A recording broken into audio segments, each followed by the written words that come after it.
오늘 정기 워크숍 두 번째 발표 진행하도록 하겠습니다. 두 번째 발표는 고려대학교 물리학과의 최은미 교수님께서 Versatile Quantum Platform Using Ultra Cold Molecule이라는 주제로 발표해 주시겠습니다. 큰 박수로 환영해 주시기 바랍니다. 최은미 네, 교수님, 예, 시작해 주세요. 예. 네, 안녕하세요. 고려대학교 최은미입니다. 이렇게 좋은 발표 기회를 주셔서 정말 감사하고요. 코로나로 인해서 이렇게 비대면으로 이렇게 진행하게 돼서 아쉽지만 그래도 여러분, 이제 더 많은 분들이 들을 수 있는 기회가 될 수도 있을 것 같아서 네, 발표 기회를 주셔서 감사합니다.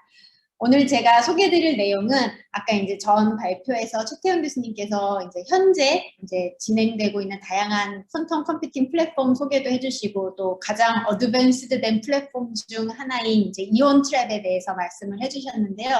저는 오늘 이제 좀 차세대 새로운 플랫폼으로서 이제 급저온 분자에 대해서 말씀을 드리려고 합니다. 이제 퀀텀 플랫폼이라고 제가 이제 제목에 좀 거창하게 써놨는데요. 작게는 진짜 퀀텀 인공의 퀀텀 컴퓨팅이라던가 퀀텀 시뮬레이션도 가능하고 또 이제 넓은 의미로 이제 모든 양자역학을 저희 이제 사회 전반에서 쓰는 모든 기술에 적용할 수 있는 뭐 화학 반응의 제어라던가 아니면은 뭐 퀀텀 센싱도 요즘 많이 하시죠.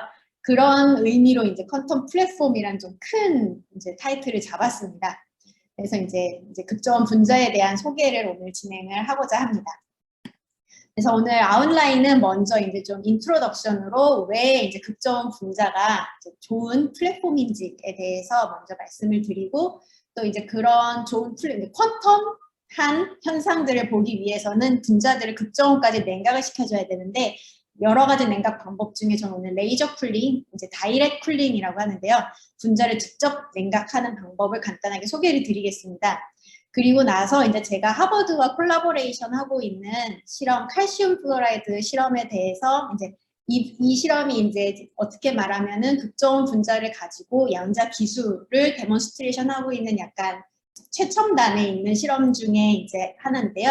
그 실험에 대해서 소개를 드리고 그리고 이제 마지막으로 제가 이제 고려대에서 현재 셋업하고 있는 마그네슘 플로라이드라는 분자 실험에 대해서 간략하게 말씀드리겠습니다. 처음은 되게 좀 브로드하게 인트로덕션을 잡았는데요. 되게 이제 유명한 인용구죠.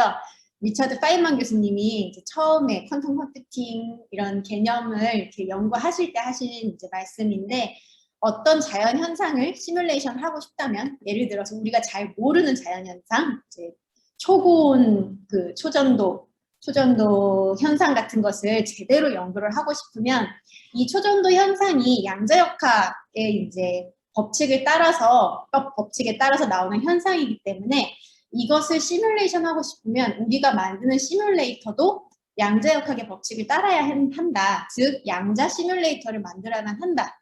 라는 이제 인용구가 어떻게 보면 이제 이 양자 컴퓨팅, 양자 시뮬레이션의 이제 뭐랄까 붐을 일으킨 약간 도화점이라고도 할 수 있는데요. 이런 양자 시뮬레이터를 만들고 싶을 때 이제 어떤 이제 필요 요소, 리퀘어먼트가 있는가를 생각해 보면 크게 이제 정말 크게 보면 두 가지 정도가 있습니다. 먼저 시뮬레이터이기 때문에 저희가 이제 마음대로 제어를 할 수가 있어야겠죠. 시뮬레이터니까. 그리고 이제 스케일러빌리티, 우리가 이제 그 사이즈, 시스템의 사이즈를 자유자재로까지는 좀 시스템의 사이즈를 크게 확장할 수 있는 가능성이 있는 플랫폼이 이제 좋은 플랫폼이라고 할 수 있습니다. 그래서 이 두 가지 이제 컨트롤러빌리티와 스케일러빌리티로 이제 저희 이제 퀀텀 플랫폼들의 위치를 좀 생각해 볼 수가 있는데요. 아까 이제 최태영 교수님께서 말씀해 주신 플랫폼들 중에 아이언이라던가 슈퍼컨덕팅 큐빈 같은 경우는 상당히 뛰어난 컨트롤러빌리티를 가지고 있습니다. 하지만 스케일러빌리티 측면에서는 아까 교수님께서도 말씀을 하셨는데 지금 이제 현재 기술로는 한 수십에서 수백 개 정도의 큐빗이 이제 데몬스트레이션이 됐고 그리고 이 이상으로 확장하는 게 불가능하지는 않을 수도 있지만 좀 어렵다라는 게 이제 모든 사람들이 공감하고 있는 내용입니다. 그리고 또 다른 이제 좀 유명한 플랫폼으로는 뉴트럴 아톰이 있는데요. 이 경우는 이제 뉴트럴 아톰에도 사실 다양한 이제 시스템이 있는데 이제 DEC를 만들고 라티스를 까는 신원 같은 경우는 수만 개, 수십만 개의 아톰도 이제 준비를 할 수 있어서 스케일러빌리티 측면에서는 좀 유리합니다. 하지만 이제 개개의 아톰을 컨트롤하는 거에서는 약간 이제 아이언과 슈퍼컨덕팅 큐빗의 비교를 하면은 아직은 조금 떨어지는 상황입니다. 그래서 지금 이제 현재 가장 이제 업계를 리드하고 있는 플랫폼들이 이제 위치가 이렇게 되는데요. 하지만 이제 저희가 가진 이 플랫폼들만으로도 상당히 많은 연구가 진척이 되어서 퀀텀 수프리머시도 이제 데몬스트레이션이 됐고요. 또 이제 저희가 되게 이그저틱하다고 여기고 있는 토폴로지컬 스테이트들도 이제 퀀텀 시뮬레이터, 퀀텀 컴퓨터로 이렇게 실제로 구현을 하는 등 이제는 이 양자 플랫폼들이 어떤 그냥 단지 이게 된다라는 개념 원리의 데몬스트레이션을 넘어서서 정말 이제 퀀텀 이제 고정 컴퓨터로는 하기 힘든 정말 퀀텀으로서 퀀텀이만 할 수 있는 그런 계산들을 수행할 수 있는 단계까지 발전을 해왔습니다. 그리고 실제로 지금도 이제 지금 저희가 가지고 있는 플랫폼을 가지고 어떤 양자 우월성을 증명할 수 있으면 어떤 계산을 할 수 있는지에 대한 연구가 활발히 진행이 되고 있습니다. 하지만 또 한편 아직은 이제 저희가 원하는 만큼의 컨트롤러빌리티와 원하는 만큼의 스케일러빌리티를 다 가진 플랫폼이 나오지 않았기 때문에 새로운 플랫폼을 만들자, 새로운 플랫폼을 찾아보자라는 연구도 활발히 이루어지고 있는데요. 저는 그 중에서 오늘 이제 분자를 새로운 플랫폼으로서 이제 소개를 드리고자 합니다. 분자 같은 경우는 지금까지 연구되고 있는 플랫폼들 중에서는 뉴트럴 아톰에 가장 이제 근접한 플랫폼입니다. 그래서 제가 여기에 크게 두 가지를 써놨는데요. 뉴트럴 아톰과 비슷하지만 살짝 더 복잡한, 제가 오늘 말씀드릴 분자는 이원자 분자인데요. 원자가 2개 붙은 분자인데 그렇기 때문에 원자와 비슷하지만 살짝 더 복잡합니다. 그래서 이 살짝 더 복잡한 구조를 이용해서 아까 말씀드린 컨트롤러빌리티와 스케일러빌리티를 모두 다 가진 그런 양자 플랫폼을 구축을 할 수 있습니다. 그래서 먼저 뉴트럴 아톰과 비슷하다는 점을 활용을 하면 일단 스케일러빌리티는 어떤 의미에서는 개런티가 되어 있습니다. 일단 분자를 많이 준비하는 거는 큰 문제가 없고요. 그리고 이제 뉴트럴 아톰과 비슷하기 때문에 아톰 혹은 사실 이온도 비슷한 플랫폼 중에 하나인데 아톰과 이온에서 쓰고 있는 많은 지금 기술들을 그대로 분자에 적용을 할 수가 있습니다. 그래서 상당한 어드밴티지죠. 그래서 이 분자 분야가 조금 이제 발전을 하기 시작하면 이제 현재 이미 가지고 있는 기술들을 이용해서 상당히 빠른 성장을 할 수 있을 거라고 기대를 하고 있습니다. 하지만 이제 분자의 장점은 원자와는 다르다는 거죠. 원자보다 살짝 복잡한 에너지 구조를 가지고 있는데요. 예를 들어서 회전, 원자 핵이 이제 회전하는 회전 자유도가 있고 폴라리즈빌리티도 스케일러 파트뿐만이 아니라 텐서 파트도 있고 그리고 무엇보다도 강한 일렉트릭 다이폴 인터랙션을 보유하고 있습니다. 그래서 이런 것들을 활용을 하면 분자 하나하나를 높은 정확도로 제어할 수 있는 즉 하이 컨트롤러빌리티를 달성할 수 있다는 거를 이제 제가 오늘 이 메시지를 여러분께 전달할 수 있으면 저는 오늘 목표를 달성했다고 봅니다. 그래서 먼저 분자의 장점 중에 분자의 장점과 이제 그런 분자를 이용해서 어떻게 퀀텀 컴퓨팅을 이루는가를 이제 말씀을 드릴 텐데요. 먼저 큐빅 스테이트로는 이제 컴퓨팅으로 한 국한에서 설명을 드리자면 퀀텀 컴퓨터를 만들기 위해서 일단 큐빗이 있어야 되고 그 큐빗을 제어를 할 수가 있어야 되고 그 큐빗 2개를 인탱글을 시킬 수가 있어야 되죠. 그래서 먼저 큐빅 스테이트로는 로테이셔널 스트럭처를 이용할 수 있습니다. 이 분자 핵이 서로 이렇게 도는 그런 자유도인데요. 이 자유도는 결국 회전이기 때문에 저희가 이제 보통 전자들의 앵귤러 모멘텀을 계산하듯이 똑같이 이제 퀀텀 넘버를 가지고 기술을 할 수가 있습니다. 하지만 이제 핵이 무겁다 보니까 그 에너지는 훨씬 적은 편이죠. 전자의 오비탈보다는. 그래서 에너지가 적기 때문에 이 회전 중위는 일단 코히런스 타임이 상당히 깁니다. 거의 이제 보통 진공 상태로 이제 정해지는 이제 실험의 타임 스케일이 세컨드 정도인데요. 그 세컨드 정도의 타임 스케일에서는 이 로테이셔널 스트럭처의 라이프 타임은 거의 뭐 인피니시라고 보셔도 됩니다. 그리고 이제 회전의 이제 에너지 스케일은 분자마다 다르지만 보통 이원자 분자 같은 경우는 기가헤르츠에서 한 수십 기가헤르츠 정도가 이제 티피컬한 밸류들입니다. 그래서 이 분자의 회전 구조를 이용해서 큐빅 스테이트를 만들면 말씀드린 대로 에너지 스케일이 기가헤르츠이기 때문에 마이크로웨이브를 이용해서 컨트롤을 할 수 있습니다. 마이크로웨이브 기술은 이미 상당히 성숙한 기술이고 또 이제 앰플리튜드와 페이즈 모두 다 거의 완벽하게 제어를 할 수 있는 툴이기 때문에 이런 마이크로웨이브를 이용해서 큐빗을 저희가 이제 다이렉트리 제어를 할 수가 있습니다. 그리고 또 하나의 장점은 이제 이 큐빗 로테이셔널 스트럭처의 수명이 길기 때문에 다른 플랫폼과 커플링을 할 때 상당히 유리합니다. 이건 이제 제가 보통 리드버그 아톰하고 비교를 할 때 많이 쓰는 이제 문구인데요. 커플링이 용이하다는 얘기는 전송, 양자 정보의 전송은 보통 이제 포톤이 상당히 이제 우위점을 가지고 있는데요. 그런 양자 정보 전송에 특화된 나노 포토닉 플랫폼이라든가 아니면 마이크로웨이브 서킷 같은 이런 다른 플랫폼과 양자 정보를 서로 커플링하는 데 상당한 강점을 가지고 있습니다. 그리고 이제 두 번째 이제 큐빗이 있으니까 큐빗을 이제 두 개의 큐빗을 오퍼레이션을 해야 되는데요. 그때는 이제 분자가 가진 일렉트릭 다이폴 인터랙션이 상당히 이제 큰 역할을 합니다. 보통 이제 제가 생각하고 있는 이제 트위저 플랫폼에서는 분자 간 거리가 뭐 이제 가깝게 하면은 1 마이크로미터 정도 되는데요. 이런 이제 분자를 1 마이크로미터 정도 가깝게 가져왔을 경우 티피컬한 일렉트릭 다이폴 인터랙션의 크기가 한 1kHz 정도 됩니다. 즉, 이 1kHz 정도 되는 이 에너지는 스케일은 마이크로웨이브로 어드레싱 할 때 충분히 이제 저희가 세퍼레이트 할 수 있는 정도의 에너지 크기라서요.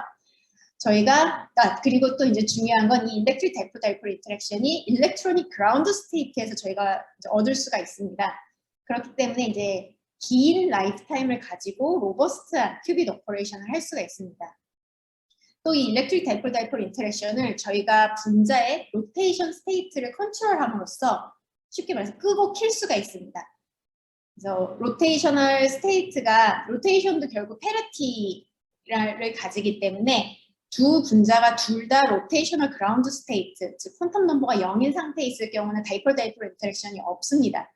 하지만 한 분자가 이제 로테이셔널 퀀텀 넘버 1인 상태로 가게 되면은 이제 다이폴 인터랙션이 켜지게 되는 건데요. 이를 이용해서 저희 마음대로 인터랙션을 껐다 켰다 할 수 있다는 이제 장점이 있습니다. 이제 오퍼레이션을 이용하기에는 가장 적합한 이제 인터랙션이라고 말씀드릴 수 있습니다.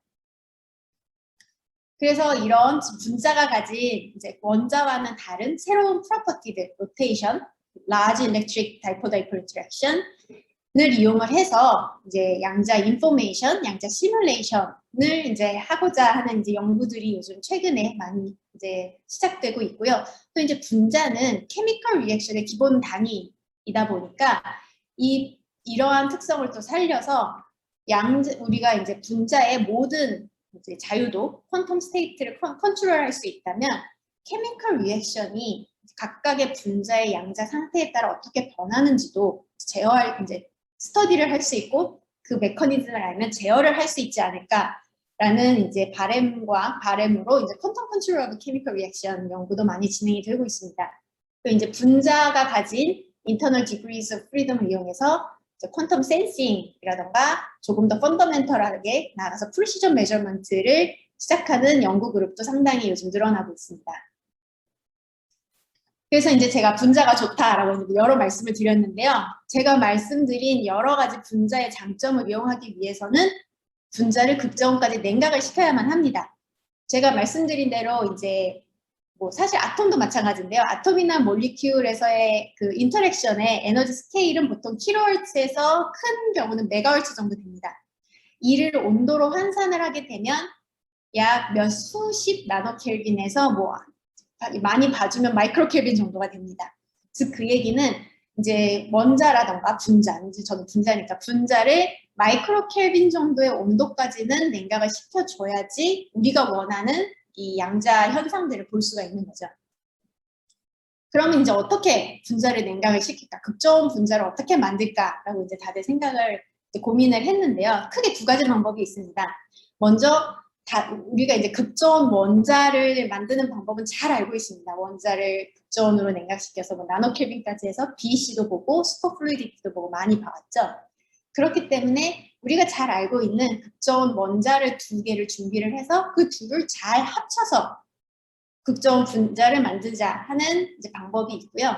두 번째는 그냥 분자를 만들어서 잘 냉각시켜서 극저온으로 만들자라는 이제 방법이 있습니다.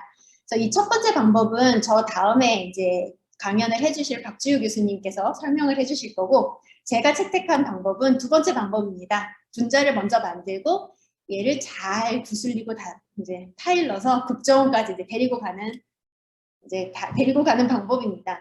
그때 사용하는 게 이제 레이저 냉각입니다. 사실 아까 치태현 교수님께서도 잠깐 설명을 해주셔서 이제 뭐 큰 설명은 필요 없을 것 같은데요. 근데 저희 실험 같은 경우는 트랩 안에서가 아니라 그냥 프리 스페이스에서 레이저 냉각을 합니다. 이제 기본 사실 원리는 똑같고요. 이제 포톤이 가진 모멘텀 킥을 이용해서 원자를 아니면 분자를 이제 극저온까지 냉각시키는 방법입니다. 그래서 간단하게 혹시 학생분들 계실 수도 있으니까 간단하게 한 번만 더 설명을 하자면, 이제 매스 M을 가진 아톰이 이제 인터널 에너지 스트럭처가 있고요. 그 아톰의 인터널 에너지에 비해서 조금 더 에너지가 작은 레드 디튠즈라고 하죠.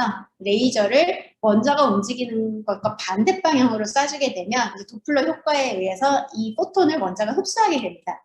흡수를 하면서 모멘텀 킥을 받기 때문에 포톤의 모멘텀 킥을 받아서 이제 속도가 감속하게 되고요. 그리고 이제 그라운드 스테이트에 있던 전자는 위로 올라가겠죠.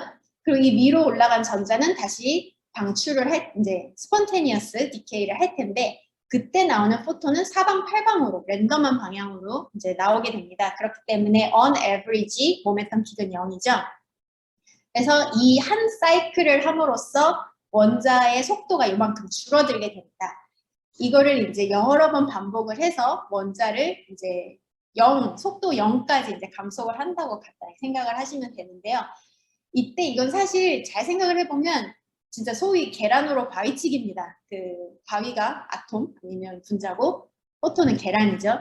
왜냐면 포톤이 가진 모멘텀은 계산을 해보시면 상당히 작습니다. 그렇기 때문에 사실 포톤 하나가 원자 하나를 때렸다고 해서 그렇게 모멘텀이 크진 않아요. 하지만 수만 번, 수십만 번 때리면 언젠가는 멈추겠죠.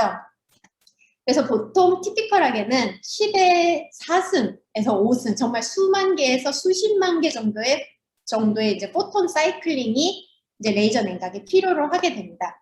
그래서 그 얘기는 이 레이저 냉각을 위해서는 이 아톰이 가진 에너지 스트럭처에 상당히 강하고 또 클로즈드 사이클링 트랜지션이 있어야만 한다는 얘기죠. 클로즈드의 의미는 여기서 이제 그라운드 스테이트는 전자가 익사이티드로 간 다음에 원래 상태로 돌아온다라는 걸 이제 클로즈드라고 표현을 합니다. 그래서 사실 원자에서는 이 레이저 냉각에 적합한 에너지 스트럭처를 찾는 게 상당히 용이한 편이고, 그래서 이 레이저 쿨링이 극저온 원자 실험에서 상당히 그냥 첫 번째 실험 스텝으로 상당히 널리 쓰여지고 있는 보편적인 기술입니다. 그래서 이 기술을 이제 저희가 분자를 냉각을 하고 싶으니까 이 기술을 그대로 분자에 적용하자라고 생각을 했을 때는 근데 문제가 생깁니다. 그 문제가 제가 말한 강하고 클로즈드 사이클링 트랜지션을 사실 분자에서는 찾는 게 불가능합니다. 그 이유는 분자가 가진 진동 모드 때문인데요. 제가 아까 이제 분자가 가진 자유도 중에 회전은 말씀을 드렸는데, 사실 진동 모드라는 모드도 있습니다. 원자 핵이 서로 이제 핵의 간격이 이렇게 살짝 진동하는 그 모드인데요. 이 진동 모드는 퀀텀 넘버로 기술이 되기는 되는데 그 셀렉션 룰은 적용이 되지 않습니다. 로테이션 같은 경우는 정말 앵귤러 모멘텀처럼 계산을 하면 셀렉션 룰을 적용을 할 수가 있는데, 이 진동 같은 경우는 셀렉션 룰을 적용할 수 없기 때문에 V = 0, 즉 진동의 퀀텀 넘버가 0인 상태에서 뭐 excited state로 올라간 다음에 이 excited state에 있는 이제 전자는 사실 어디로든 떨어질 수가 있습니다. V = 0으로 떨어질 수도 1, 2, 3 어디로든 떨어질 수가 있습니다. 그 얘기는 레이저를 여기에 맞춰서 저희가 쏴준 다음에 전자가 올라가서 딴 바이브레이셔널 스테이트로 가게 돼버리면 이 전자는 더 이상 레이저를 흡수를 할 수가 없죠. 그 레이저 그 말은 레이저 쿨링이 이제 스탑 된다는 얘기입니다. 그래서 사실 분자는 레이저 냉각을 할 수 없다라는 게 이제 오랜 시간 동안 사람들이 이제 생각했던 사실인데요. 하지만 또 그 포기하지 않고 도전하시는 연구자님들 언제나 있어서 최근 한 10몇 년 전, 이제 거의 20년 다 돼가는데요. 그 전에 브레이크스루가 있었습니다. 그래서 소위 quasi closed cycling transition을 만들어서 분자를 레이저 냉각시키자라는 연구가 시작되고 성공했습니다. 그때 이제 필요했던 브레이크스루들을 간단하게 나열을 해보면 먼저 좋은 분자를 고릅니다. 상당히 베이그한 표현인데 레이저 냉각에 적합한 에너지 스트럭처를 가진 분자를 가지고 와서 그 얘기는 웬만하면 처음 상태로 돌아오는 트랜지션을 가진 분자를 골라줍니다.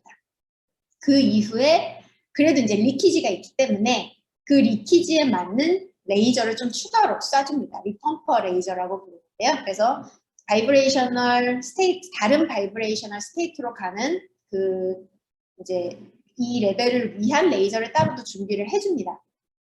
그리고 이제 아까 말씀드린 로테이션 스테이트는 셀렉션 룰을 적용할 수 있기 때문에 이런 식으로 레이저를 좀 더 많이 사용을 하면 레이저 냉각을 할 수가 있고 실제로 성공을 했습니다. 이게 보시는 이 사진이 칼슘 플로라이드의 마그니토 옵티컬 트랩 자기 광포해의 이제 데이터인데요. 그래서 2014년에 스트론튬 플로라이드 분자의 자기 광포액을 시작으로 지금 현재 칼슘 플로라이드랑 YO 몰리큘까지 이제 3가지 종류의 마그니토 옵티컬 트랩 맛이 성공을 했습니다. 그래서 이 이제 맛 안에서의 분자의 온도는 보통 수백 마이크로 켈빈 정도인데요. 이 정도까지 분자를 냉각을 하면 여기서부터는 이제 원자랑 똑같이 취급을 할 수 있습니다. 원자에 사용하는 모든 기술들, 뭐 서브더플러 쿨링이라든지 옵티컬 다이폴 트랩에 넣는다든지 아니면 자기 트랩에 넣는다든지 이런 원자에 사용하는 모든 테크닉을 쓸 수 있기 때문에 오히려 여기서부터는 실험이 상당히 용이해집니다. 여기까지가 좀 힘든 파트였고요, 사실은. 그래서 이제 보시게 되면 정말 사실 이제 한 5, 6년 전, 여기는 거의 10년 전인데 그 전에 이제 이제 자기 광포에 성공을 해서 요즘 한창 재밌는 실험들이 많이 시작이 되고 있는 시기입니다. 그래서 이제 제가 최근 이제 진행되고 있는 재밌는 실험들에 대해서 소개를 드릴 텐데 그 전에 이제 제가 오늘 소개드릴 2가지 분자에 대해서 간단하게 소개를 드리겠습니다. 제가 오늘 이제 말씀드릴 분자 2가지인데요. 칼슘 플로라이드랑 마그네슘 플로라이드인데 이제 주기율표 생각해 보시면 사실 이 두 분자는 비슷한 에너지 구조를 가지고 있습니다. 칼슘 바로 위에 마그네슘 있죠. 그래서 이 분자의 특징은 칼슘하고 플로린을 생각하시면 사실 안정적인 화학 결합은 CaF2죠. 그 윈도우로도 많이 쓰이고 있는데 그래서 그 얘기는 이 CaF는 화학적으로는 불안정한 분자입니다. 그래서 마치 알칼리 금속처럼 최외곽 궤도에 전자 하나가 빙글빙글 돌고 있는 그런 분자입니다. 사실 이 최외곽에 존재하는 전자 하나가 레이저 냉각에 중요한 역할을 하는 거죠. 결국 알칼리 금속과 비슷한 분자계의 알칼리 금속 같은 애입니다. 그래서 상당히 레이저 쿨링을 하기 좋은 분자이고요. 그리고 이 분자들 같은 경우 그 일렉트로닉 스핀이 half고 그 전자 하나 있으니까요. 그리고 뉴클리어 스핀도 상당히 적은 편입니다. half입니다. 2분의 1입니다. 보존 같은 경우는. 그렇기 때문에 일렉트릭 다이폴 모먼트가 있고 다이아토믹 몰리큘이기 때문에 일렉트릭 다이폴 모먼트도 있지만 마그네틱 다이폴 모먼트도 있습니다. 그 얘기는 이제 스탁 시프트나 지만 시프트를 이용해서 저희가 원하는 이제 뭐 에너지 시프트나 상호작용을 전부 만들 수 있다는 얘기고요. 그리고 이제 이 스핀 넘버들이 작은 편이다 보니까 하이퍼파인 스트럭처가 상당히 간단한 편입니다. 그래서 나중에 이제 실험이 복잡해져서 일렉트릭 필드 가하고 뭐 아니면 마그네틱 필드 가하고 여러 가지 이제 퀀텀 조작을 했을 때 에너지 구조가 상당히 그래도 좀 심플한 편입니다. 장점 중에 하나죠. 그래서 구체적으로 보시면은 칼슘 플로라이드 같은 경우는 트랜지션 웨이브렌스, 그 레이저 쿨링에 쓰는 이제 메인 트랜지션 같은 경우 606나노이고 8.3MHz로 상당히 강한 편입니다. 마그네슘 플로라이드도 마찬가지로 22MHz 상당히 사실은 더 강한 트랜지션을 가지고 있고 대신에 좀 파장은 약간 더 힘든 파장입니다. 359나노미터고요. 두 분자 다 큰 일렉트릭 다이폴 모먼트를 가지고 있습니다. 3드바이 정도 가지고 있고요.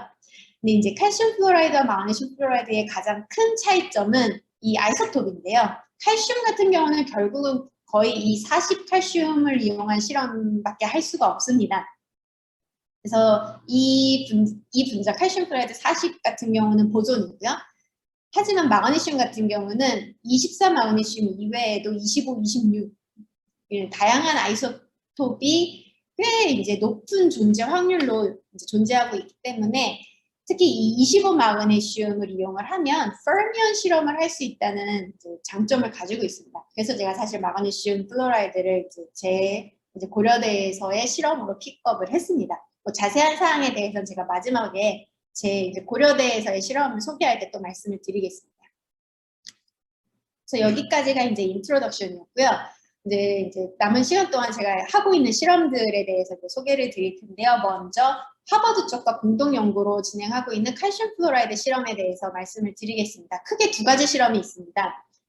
이제 우리가 분자의 양자 스테이트를 엔지니어링을 함으로써 분자 간 충돌, 케미컬 리액션의 기본이죠. 분자 간 콜리전을 저희가 이제 컨트롤하는 실험에 대해서 먼저 말씀을 드리고, 두 번째 실험은 실제로 이제 분자를 큐빗으로, 분자의 로테이셔널 구조를 큐빗으로 쓴다고 했을 때 얼마나 긴 코히런스 타임을 얻을 수 있는가에 대해서 에 대한 실험을 이제 소개를 드리겠습니다.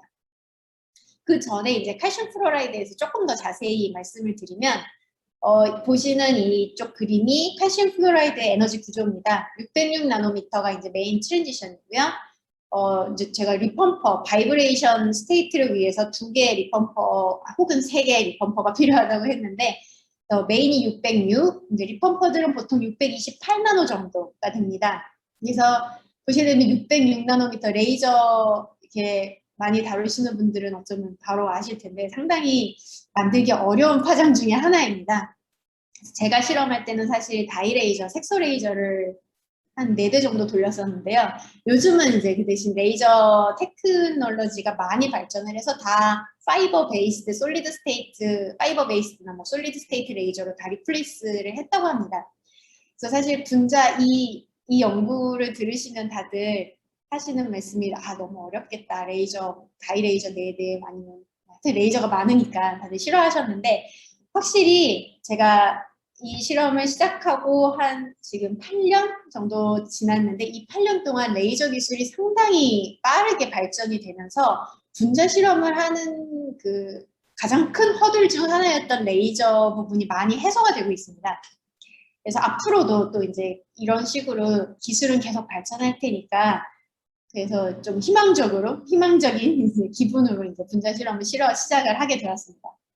그래서 말씀드린 대로 칼슘 플로라이드 큰 일렉트릭 다이폴 모멘트를 가지고 있어서 3D바이가 있는데요.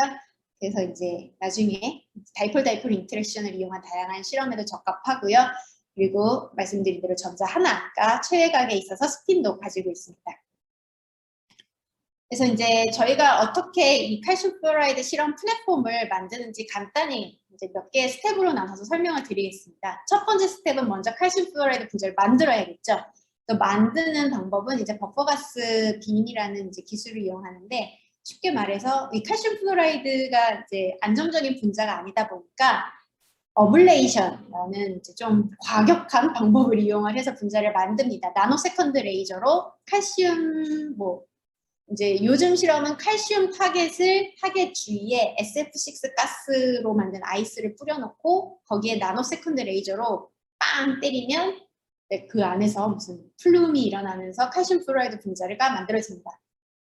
그리고 이제 4켈빈, 2켈빈에서 4켈빈 정도의 헬륨 가스가 있는 박스에서 이 어블레이션이 이루어지는데요. 그래서 이제 칼슘 플로라이드 분자가 만들어진 후에 버퍼가스, 헬륨가스, 4켈빈의 헬륨가스랑 일라스틱 콜리전, 탄성 충돌을 하면서 일단 칼슘 플로라이드 분자를 한 2켈빈에서 4켈빈까지 프리쿨링을 해줍니다. 그래서 이제 스타팅 포인트를 최대한 낮춰주는 거죠.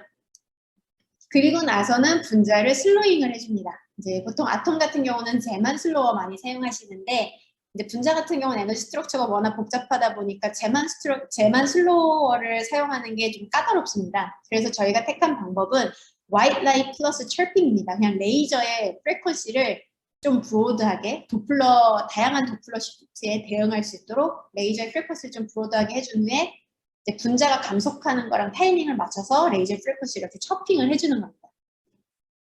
그래서 이제 분자를 감속을 시켜준 후에는 이제 트랩을 해야죠. 그래서 맛을 만듭니다. 아까 잠깐 보여드린 사진인데요.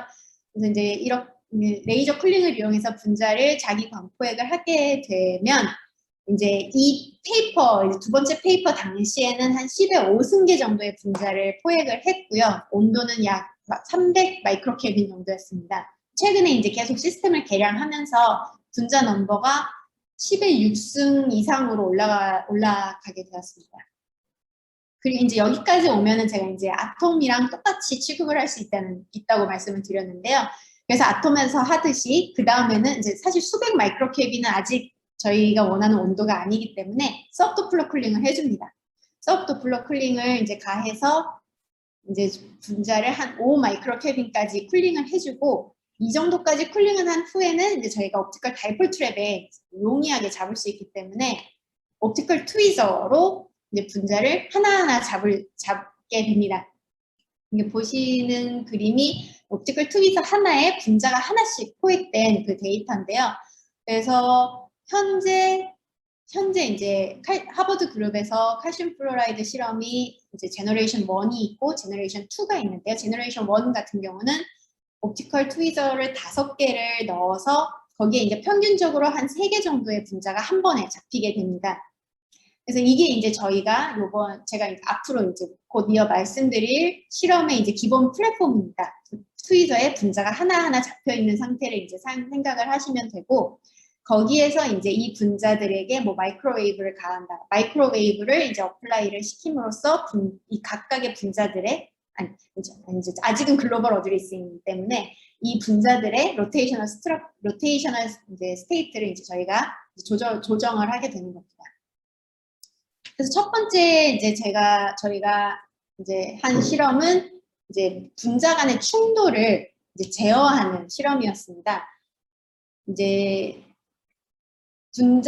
제가 이쪽에 보여드린 그림이 분자가 이제 두 마리 분자를 생각하시고 한 분자는 n=0, 회전이 0 스테이트, 회전이 0인 스테이트고 한 분자는 회전 퀀텀 넘버가 1인 스테이트인 상태를 생각을 하면 이제 1, 0, 0, 1 상태가 있겠죠. 이 두 상태가 다이폴 리스토레이션도 없고 뭐 레이저도 없고 이런 상태일 때는 디제너레이트 할 텐데 사실 이제 저희가 강한 마이크로웨이브를 걸어서 이 두 0과 1 상태를 이제 커플을 해주게 되면 분자 간 거리가 멀어서 이제 다이폴 인터랙션 신경 안 써도 될 때는 이 스테이트가 이제 라비 스플리팅만큼 떨어지게 됐죠. 마이크로웨이브 라비 프리퀀시로 이만큼 스플리팅이 일어나겠지만 근데 분자의 거리가 점점 가까워지게 되면 이 라비 프리퀀시보다 어느 시점에 이르러서는 다이폴 인터랙션이 훨씬 더 커지겠죠.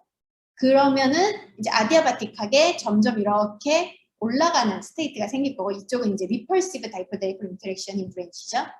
그리고 반대로 어트랙티브 다이폴 인터랙션이 있는 이제 상태가 또 있을 겁니다.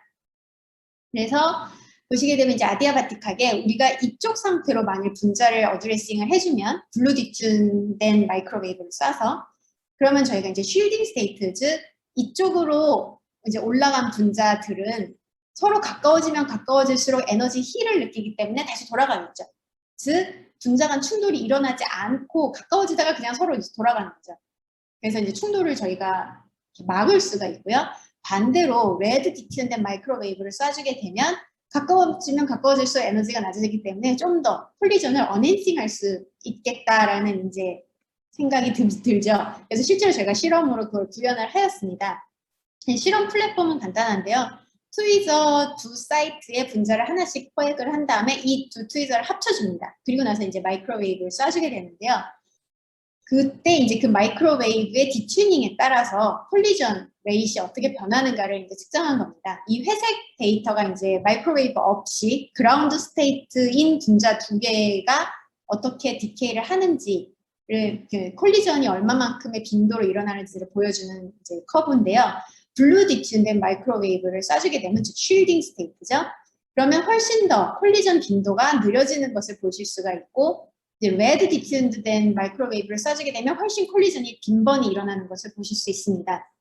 그래서 이게 이제 의미하는 바는 저희가 분자 간의 분자들의 퀀텀 스테이트를 이제 제어함으로써 분자 간 콜리전 레이스를 이제 제어를 한 거죠.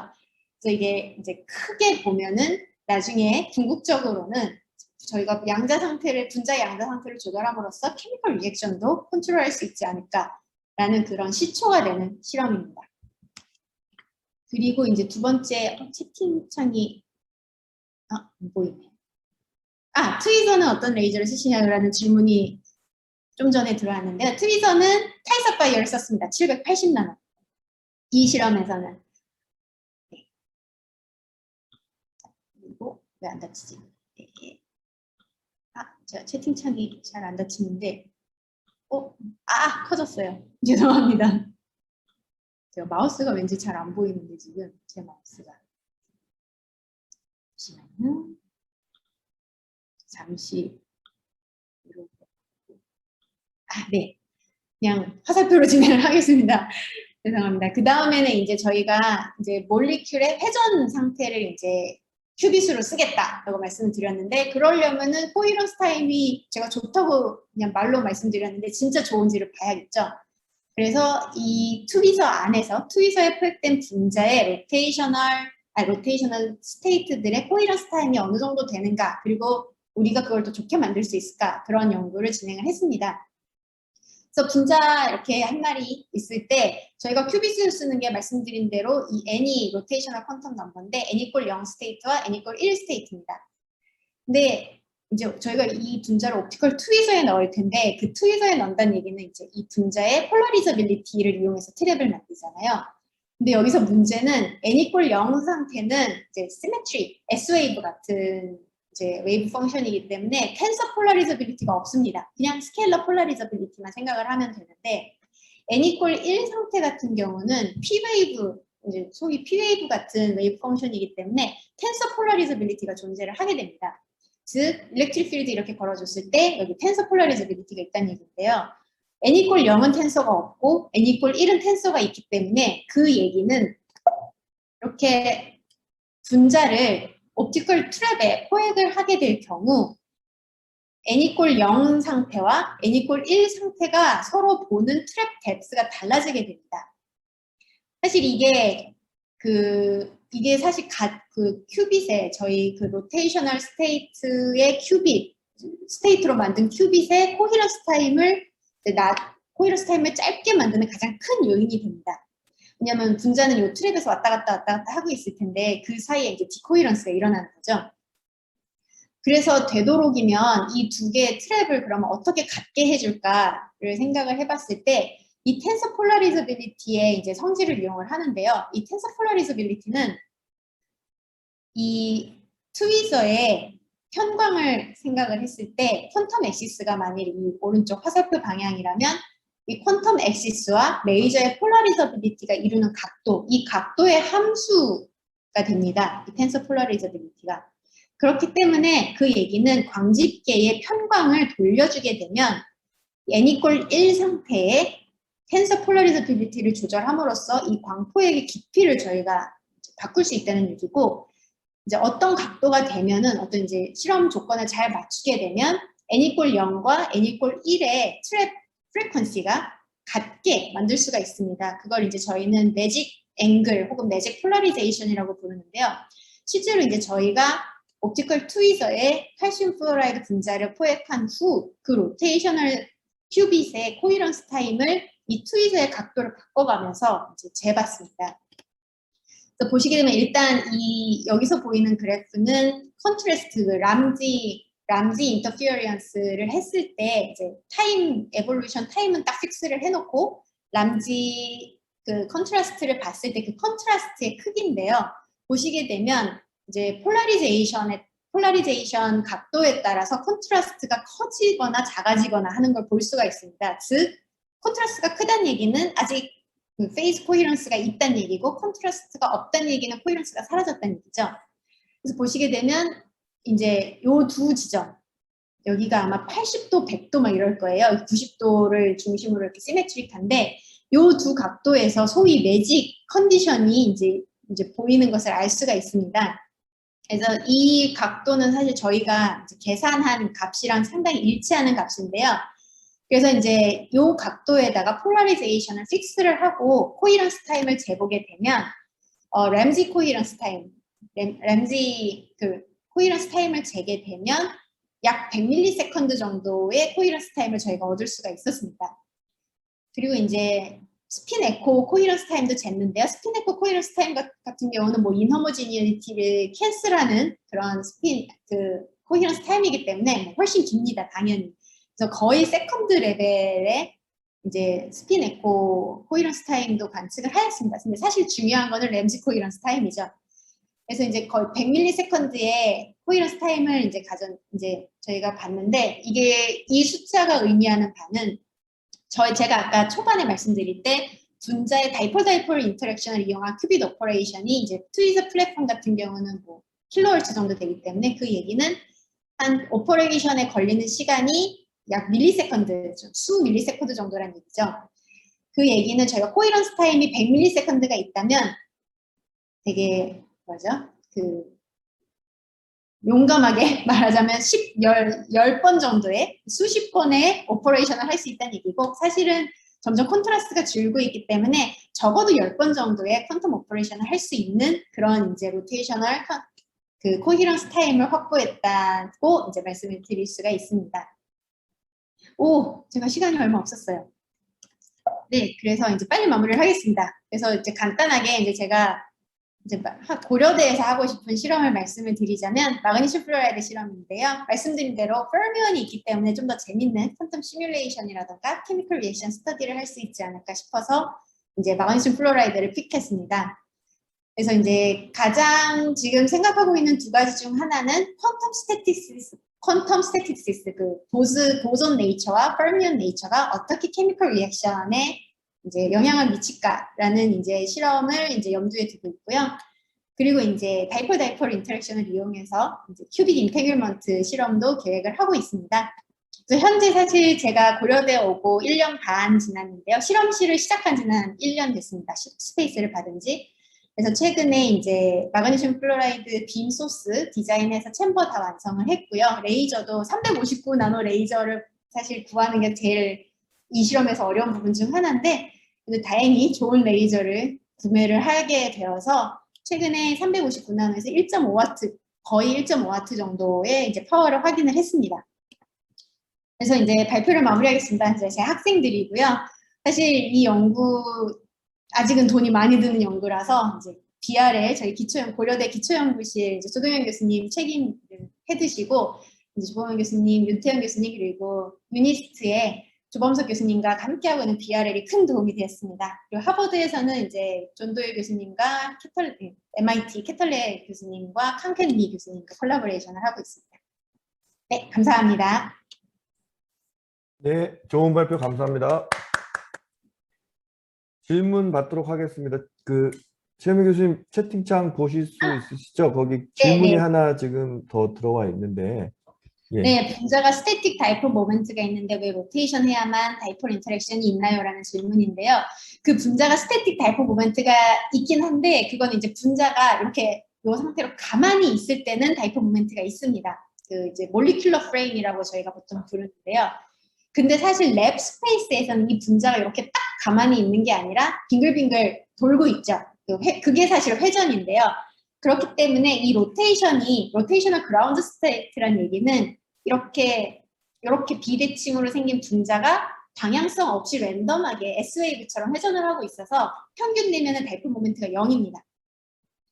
하지만 n=1 상태 같은 경우는 이제 P웨이브 생각하시면 되는데요. P웨이브처럼 약간 한쪽으로 웨이브 펑션이 일롱게이티드 돼 있죠. 그렇기 때문에 이제 그리고 이제 페리티가 n 이퀄 1과 n 이퀄 0은 페리티가 반대이기 때문에 0과 1 사이에서는 다이폴 인터랙션이 이제 작용을 하게 됩니다.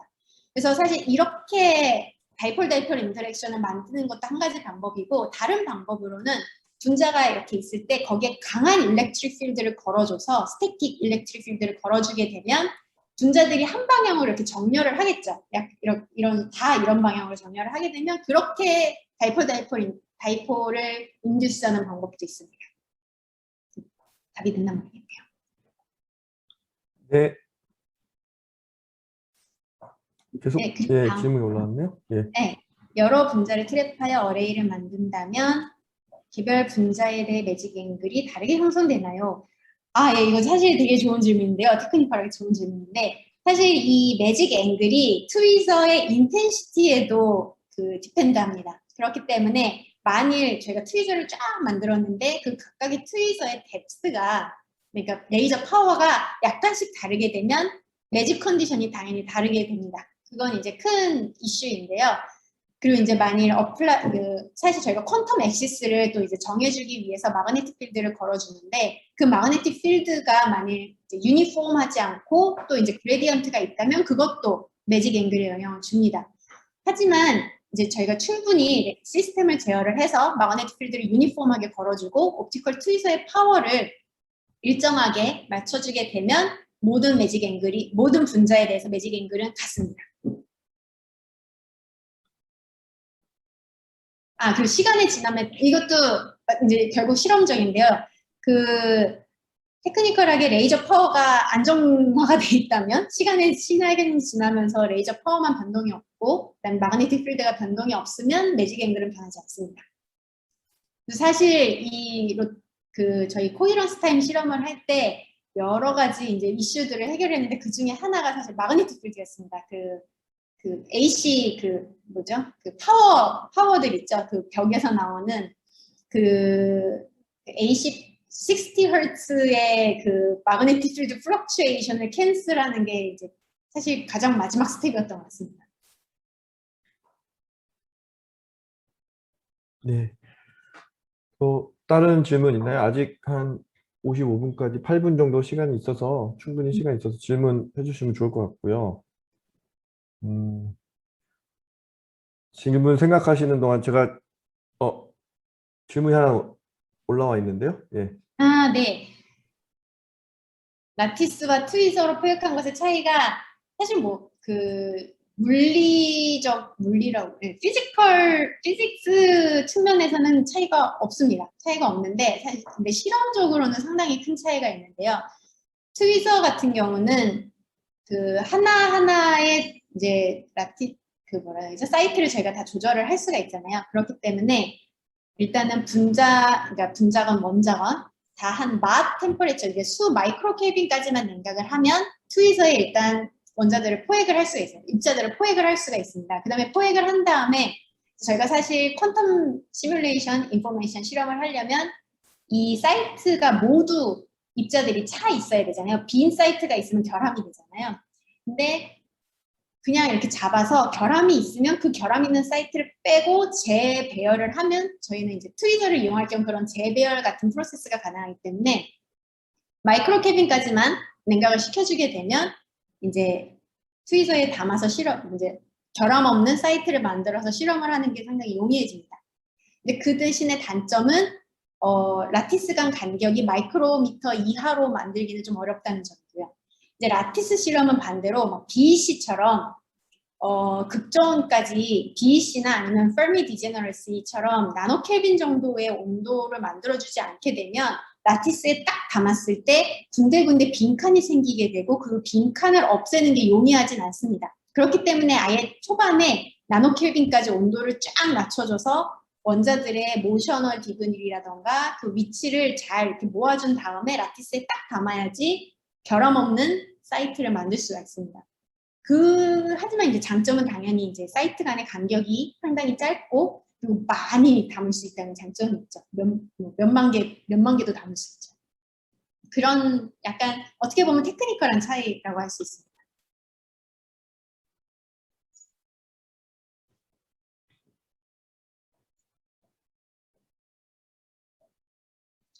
기술적으로 해결했지만 가장 어려운 부분은 사실 제가 실질적으로 실험에 하버드 실험에 액티브하게 참가했던 건 이제 초반에 맛을 만드는 데까지는 제가 이제 학생으로서 정말 매일매일 실험실에서 참가를 했었는데요. 그때 가장 어려웠던 건 사실 슬로잉 단계입니다. 맛을 잡는 것보다도 슬로잉이 더 어려웠는데요. 그게 이제 제만 슬로잉 같은 경우는 이제 어떻게 제가 설명드릴지 그 마그네틱 필드를 이제 위치에 따라서 이렇게 변형을 시켜주면서 이제 원자를 감속시키기 때문에 감속된 원자들이 다 제만 슬로우가 끝나는 부분에 모인다는 장점이 있습니다. 그래서 상당히 이제 많은 원자가 저속으로 딱 요 지점에 모여 있게 되는데요. 근데 제가 말씀드린 와이드 라인 슬로잉에다가 초핑을 더한 거는 사실 그 스페이셜 공간의 제약이 없기 때문에 분자가 이렇게 지나갈 때 사실 어떤 분자는 여기서 이미 속도가 저는 여기서 맛을 하고 싶은데 여기서 이미 속도가 0이 돼서 오히려 되돌아가는 애도 생겨버리고 또 여기서 멈추는 애, 여기서 멈추는 애 이렇게 좀 다양하게 공간적으로 퍼지게 됩니다. 그래서 이제 요 맛을 잡을 위치에 맛에 잡힐 만한 속도를 가진 적절한 양의 분자를 만드는 그 과정이 상당히 어려웠습니다. 그 파라미터들을 다 맞추는 게 상당히 어려웠고요. 이제 그 이후에 이제 정말 맛 잡고 트위저까지 넣고 요즘 하는 실험에서 가장 어려웠던 점은 제가 보기에 저는 이제 학생으로서 참가는 하고 있지 않지만 제가 보기에는 역시 그런 앰비언트 필드를 제어하는 저희가 이제 이런 이제 퀀텀 실험을 하기 위해서는 이제 확실히 이제 정확하게 이제 각 사이트를 어드레싱을 하고 뭐 이래야 되는데 예상치도 못한 데서 이제 비필드 플럭츄에이션이 있다던가 이제 비필드가 백그라운드가 있다거나 하는 게 언제나 가장 그걸 찾고 그걸 캔슬하는 게 언제나 가장 큰 이슈인 것 같습니다.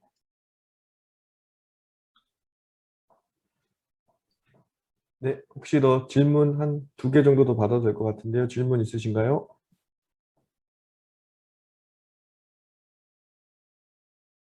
그 쿼지 사이클릭 쿨링 부분을 네. 좀 더 설명해 주실 수 있으신가요? 그게 이거 가장 핵심적인 것 같은데 그 바이브레이션 레벨 이렇게 줄이는 게 그러니까 맞아요.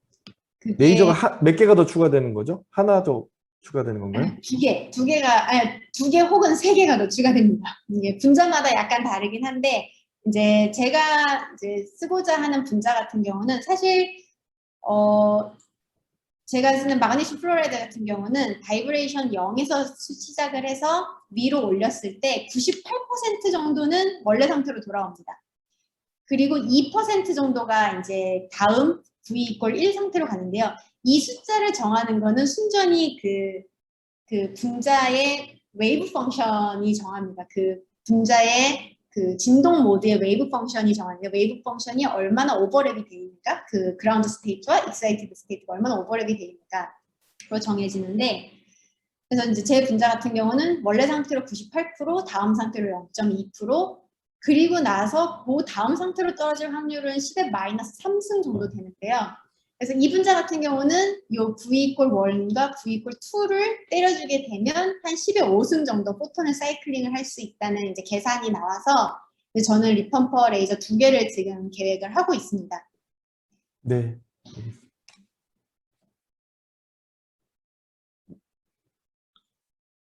질문이 하나 올라왔는데요, 교수님. 네.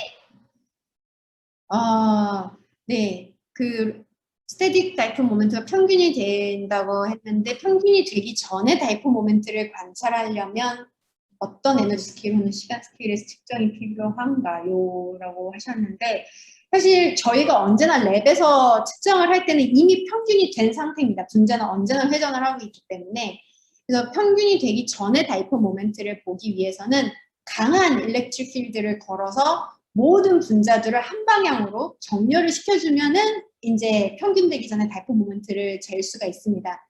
그래서 그럼 어느 정도 크기의 일렉트릭 필드를 걸어줘야 되느냐라는 건 이제 분자마다 다른데요.